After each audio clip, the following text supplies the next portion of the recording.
from the R8. I've got my wide-angle lens on. Just thought I'd try and mix things up a bit, really. Show you a bit more of the inside of the car while I'm driving, rather than focusing on this mug. So today's pretty cool. I basically got the keys to the very latest Audi R8 V10 Plus.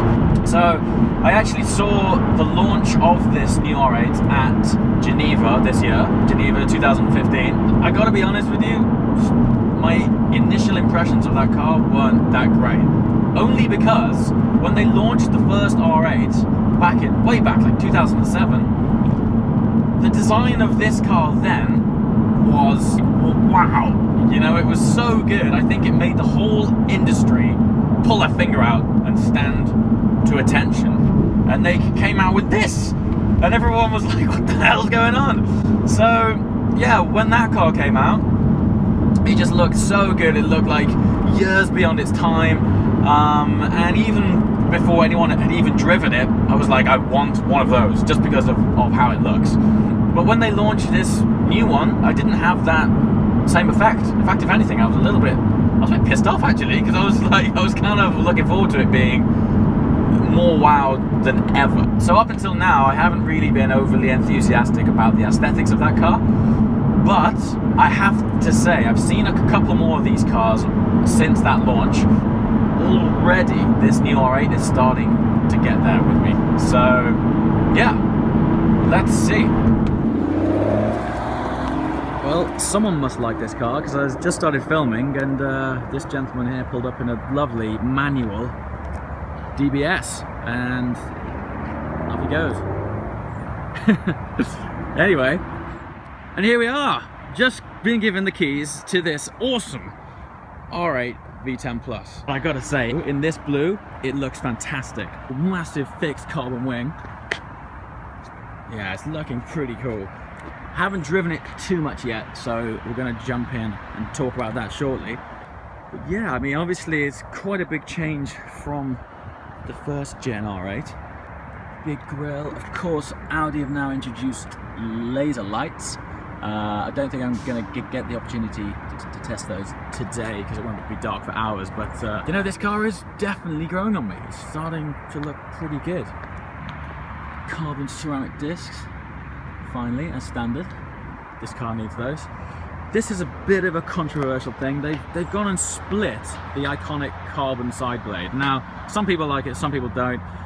I don't know. I think for me, the side blade on the R8 was such an iconic feature. I think I'd have probably left it whole, but you know, it still looks cool.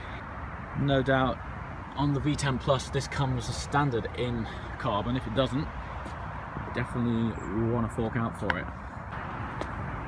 That's quite a cool touch, to see the exhaust through the back grille. No doubt at night time that glows red. That would be so good to actually see that. Yeah, I'm starting to like this car. Carbon diffuser down here. I would imagine this car is probably pretty loaded. Interestingly, it's got this sort of cross brace similar to its more expensive brother, the Lamborghini Huracan. Let me know what you guys think of it, how it looks, etc. I can only say I still think it looks better in person than in pictures. This one, sit in the sunshine, it's got a really decent fleck on it. Yeah, awesome, man. Cool. Anyway, it's -2 here. I'm gonna jump in and let's take this thing for a spin. Of course, the obligatory Bang & Olufsen sound system, as launched on the original R8. So here we are, inside the brand new R8 V10 Plus. No doubt about it, this is where the most changes are on this car. First impressions, the steering wheel has many buttons. I mean, there are so many things to choose from, and huge display panel. Let's check this out. Wow, this thing is huge. I mean, there is lots of carbon in here, but for instance, that sort of carbon driver zone here, which swept around on the old car, is kind of hidden away, really, sort of down there. Yeah, I mean, I think this car is probably coming out at like 145 grand. I would want more carbon. Right, inside, huge change. Nice dials with sort of screens inbuilt there. That's cool. Anyway, I'm sure you've seen plenty of this interior. Let's find out how it actually drives. By the way, I just so happen to have my actual R8 key on me at the minute for a comparison between old and new. I know it's only small, but this is supercar ownership, guys. So yeah, this is what we're sort of dealing with here.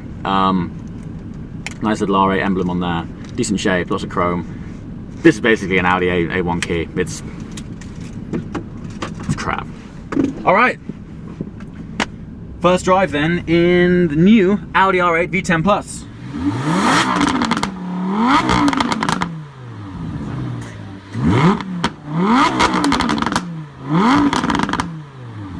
Right, so that comfort, auto, dynamic, standard, dynamic, engage, drive. Ooh.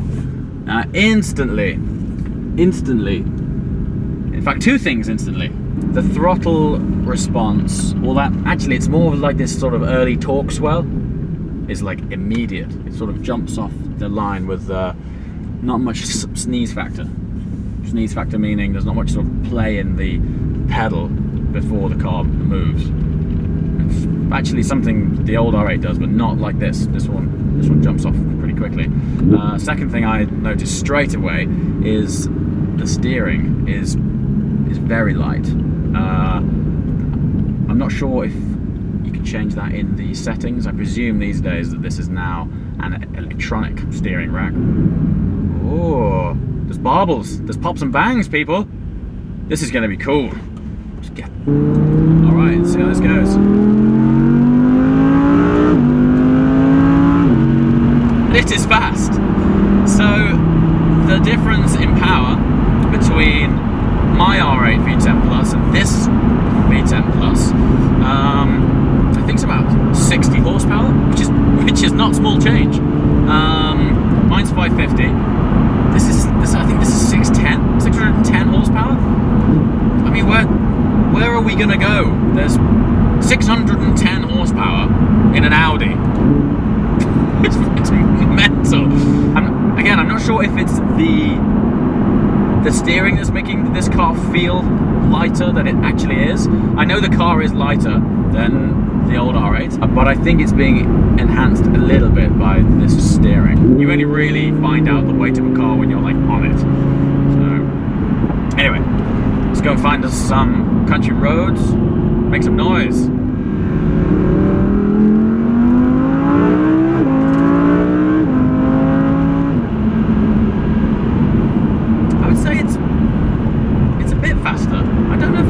Faster than the previous R8. It's got lots of torque. It's not like a game changer, considering it's got less weight, 60 horsepower more. I'm not getting in this thinking, whoa, like hyperspeed. What is that? Of course, we have really big carbon ceramic brakes. I think manufacturers generally have evolved ceramic brakes quite a lot lately. Early ceramic brakes, they were a bit of a pain because that sort of cold bite wasn't there. You'd press the brake and it just sort of slip a bit, wouldn't brake until it got that sort of immediate bit of heat in it, and then it would stop. Carbon brakes these days though don't really have that issue. They are immediate, and then when you're on track and they get some temperature in them, they're fantastic things. So straight away, this gearbox is better than my gearbox. Sad face. No, when I say better, it lets me down change a little bit earlier than my box, which is nice. It's great. I'm glad that they've sort of picked up on that. It's something that I guess most people wouldn't even think about, but when you live with these cars day in, day out, you pick up on the very slightest things that you probably wouldn't if you kept it for your sort of Sunday cup. So yeah, it's good. You've got to think of the price point of this thing though. I mean, what else would you be in the market for if you were looking at 145 grand? I mean, also as a daily driver too. I know it's a supercar and it seems excessive, but honestly, you could drive this as easy as a Golf. It's that's a good sound, right? Ooh, pops and bangs. Yeah, it's nice. Okay, really annoyingly, my GoPro's ran out of battery, so I'm just gonna give you a taste of the audio of being inside a tunnel from my phone. Okay, so I've managed to mount my phone. We're about to go through a tunnel.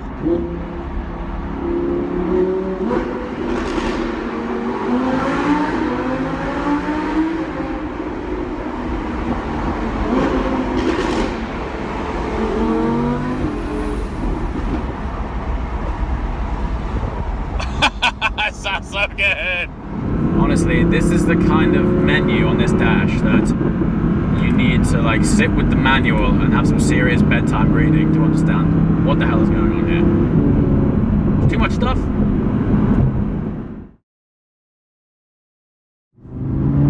Okay, so we're back in my R8, and yeah, it's really interesting being able to jump between those two cars straight away. It's the best way to get that immediate feel of the difference between them. The thing that I can tell straight away is, like more than anything, is the steering weight. The steering weight in this is actually fantastic. Yeah, the gear shifts in the new car, they are definitely very slightly faster. It's not game changing. I mean, you know, these things are so fast anyway. The upshifts, they feel absolutely razor sharp. The biggest change, the interior on this car now, after getting back out of the new one, is really starting to show its age. My dials have gone back to the sort of old school physical dials. Obviously in the new R8 is one massive screen. I mean, the screen's like that big. One issue I've got, okay, I didn't spend that much time with the car. I probably only had it for like 3 or 4 hours. There are so many buttons and options on that steering wheel. I sat in front of that wheel thinking, like, where do I start? Yeah, it is a bit crazy. Driving experience is fantastic. It sounds better than this car. Inside, it sounds the same. From the outside, particularly with the windows down through that tunnel, it really does sound fantastic. And when you lift off the accelerator pedal, it pops and bangs, man. It pops and bangs really well. They definitely have engineered in some drama. So the closing summary then for this brand new R8, you know, ultimately as an all-round package, is absolutely fantastic. And if you are in the market for a car of that price bracket, it is compelling, man. Like, it is really capable supercar, and it's packed with options. You've got ceramic discs, lots of carbon about the place, nice carbon fixed wing. Of course, you've got a fantastic naturally aspirated V10 engine, which in this day and age is a dying breed, so well done, Audi. Alright guys, as always, thank you so much for watching. If you have any more questions, please let me know in the comments below, and see you next time. Ciao.